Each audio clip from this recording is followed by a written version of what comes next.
The global wrestling community has been shaken by the sudden resignation of its chief following the sport's shocking exclusion from the upcoming Olympic Games. Wrestling, one of the oldest and most historic events in Olympic history, has faced increasing scrutiny in recent years over governance, modernization, and declining popularity among global audiences. The International Olympic Committee's (IOC) decision to leave wrestling off the program sparked outrage from athletes, fans, and federations worldwide, ultimately forcing the head of the sport's governing body to step down. For centuries, wrestling has been considered a cornerstone of the Olympic tradition, tracing its roots back to the ancient games in Greece. Its presence in the modern Olympics since 1896 made it one of the few disciplines linking contemporary competitions with their ancient heritage.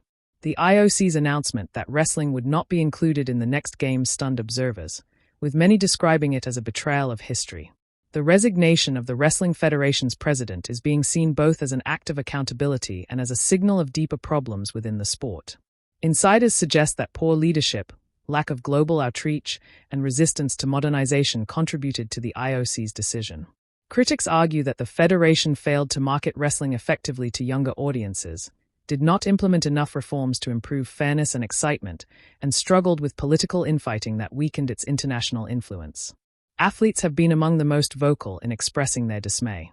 Olympic medalists across several generations described the snub as a devastating blow, not only to current competitors but also to aspiring wrestlers worldwide. For many nations, particularly those in Asia, Eastern Europe, and the Middle East, wrestling is a sport of deep cultural and historical importance. The exclusion threatens to derail development programs and diminish opportunities for young athletes who dream of Olympic glory.